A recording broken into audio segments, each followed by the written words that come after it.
जय हिंद। आप सभी को महतो सर चैनल में एक बार फिर से स्वागत करता हूं।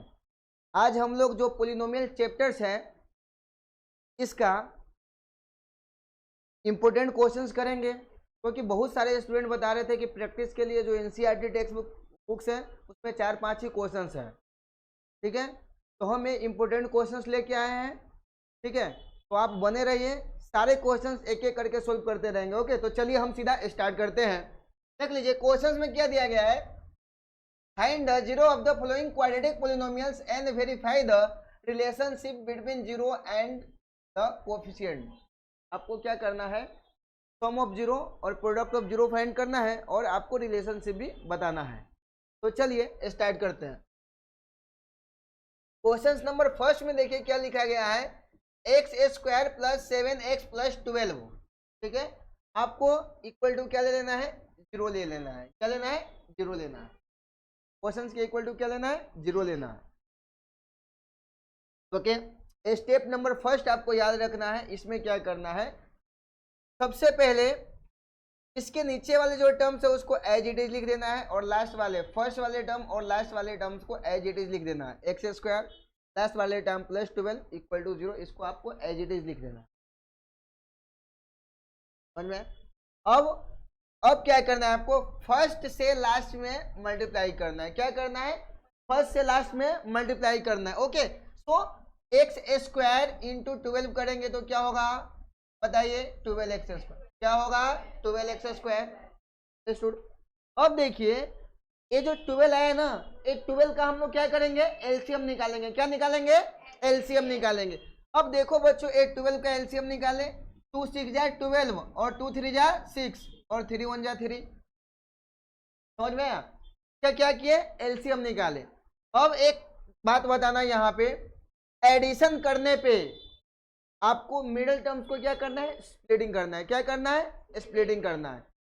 याद रखिएगा, एडिशन करने पे कितना आना चाहिए, 7x आना चाहिए। कितना आना चाहिए, 7x आना चाहिए। मल्टीप्लाई करने पे कितना आना चाहिए, 12x²। कितना आना चाहिए, 12x²। ठीक है, अब देख लीजिए आपको कैसे करना है, यहाँ पे अरेंजमेंट करना है। ठीक है, यहाँ पे देख लीजिए 2 2 जा कितना होगा, 4 और 3 कितना हो जाएगा, 1 मिनट, 2 2 जा 4 और 4 में 3 ऐड करेंगे कितना होगा, 7 हो जाएगा।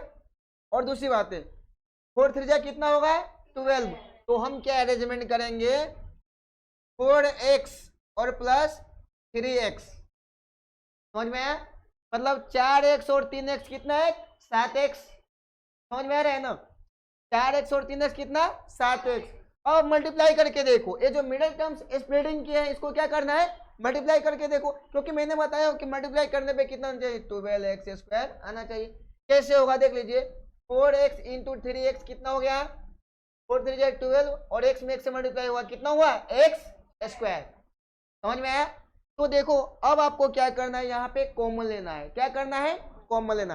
स्टेप नंबर फर्स्ट मैंने बताया था कि इक्वल टू आपको 0 लेना है। ठीक है, उसके बाद मैंने स्टेप नंबर सेकंड में बताया था फर्स्ट से लास्ट में मल्टीप्लाई करना है, जो नंबर्स आएगा उसको आपको राइट डाउन कर लेना है। ठीक है, थर्ड स्टेप बताया था जो नंबर आएगा उसको क्या करना है, एलसीएम ले लेना है। ठीक है, और फोर्थ स्टेप बताया था कि मिडिल टर्म्स को क्या करना है, स्प्लिटिंग करना है।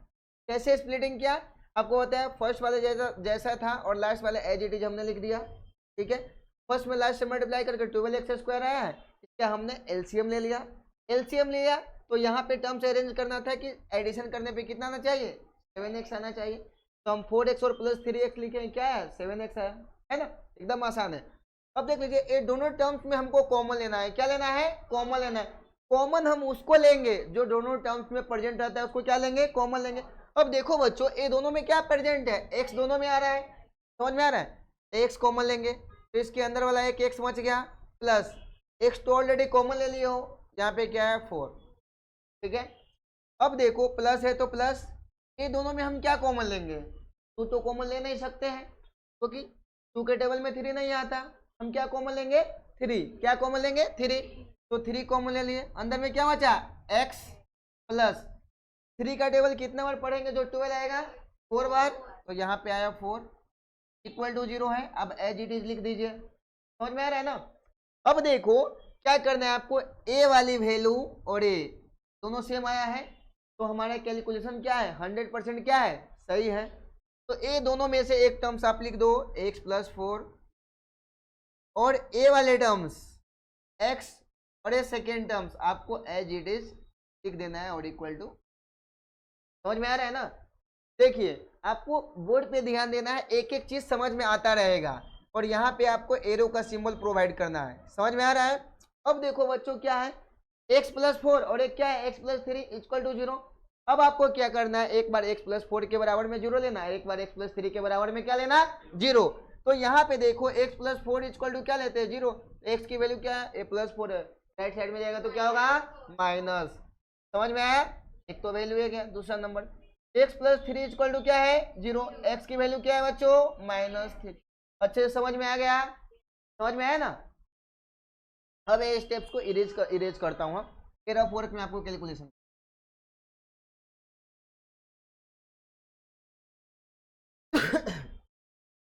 अब देखिए आगे क्या आपको करना है, आगे बोला है क्या, verify the relationship between zero and the coefficient. Verify करना है, रिलेशनशिप बताना है।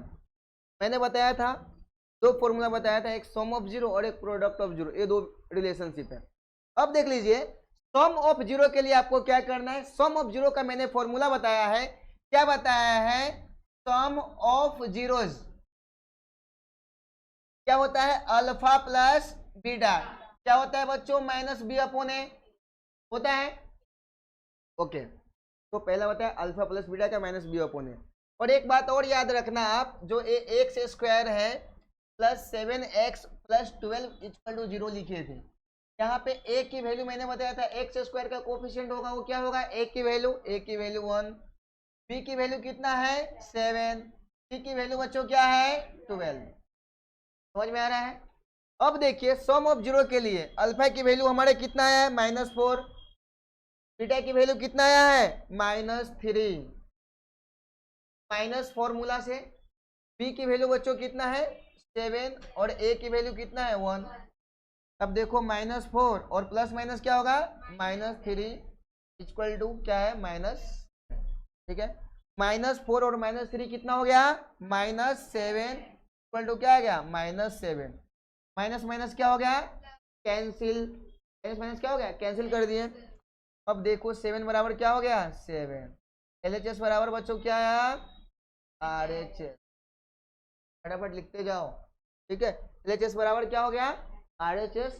तो हमने सम ऑफ जीरो फाइंड कर लिया है, क्या किया है, सम ऑफ जीरो फाइंड कर लिया है, साथ में लिखते चलना है। आगे देख लो सम ऑफ जीरो फाइंड किया है, आगे देख लीजिए product of zeros, product of zeros क्या होता है, फॉर्मूला प्रोडक्ट ऑफ जीरो का अल्फा इंटू बीटा, क्या होता है C/A, क्या होता है C/A।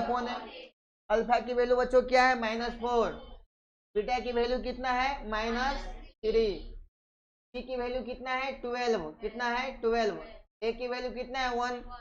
अंडरस्टूड। अब देखो बच्चों 4 3 क्या होगा 12, क्या होगा 12, 12 माइनस माइनस क्या हो गया प्लस, इक्वल टू क्या है 12। तो LHS बराबर क्या आ गया, रिलेशनशिप वेरीफाई हो गया, sum of zero product of zero. समझ में आया ना, एकदम आसान है, आपको एक एक स्टेप फॉलो करना है और आसानी से सोल्व हो जाएगा। इसको राइट डाउन कर लीजिए। यहाँ पे क्या कॉमन लेंगे, दोनों में क्या कॉमन लेंगे, 2 कॉमन लेंगे, क्या कॉमन लेंगे 2, क्या बचा x प्लस माइनस क्या होगा -2 का टेबल कितना बार पढ़ेंगे, 8 आएगा 4 इक्वल टू क्या है 0। समझ में आ रहा है ना।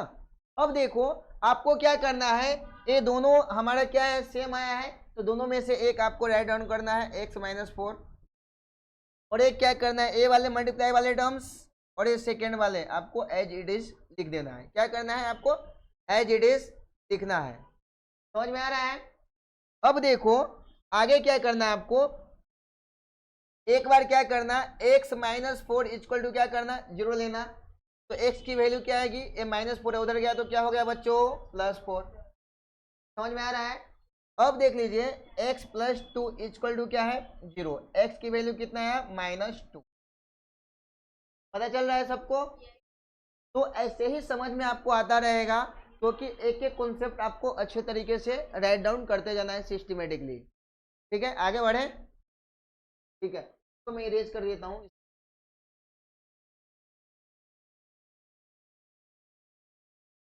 अब देखिएगा आगे हम क्या करेंगे। आगे सिंपल सी बात है, मैं आपको रिलेशनशिप बताया हूँ, है ना, सम ऑफ जीरो और प्रोडक्ट ऑफ जीरो बताया हूँ ना।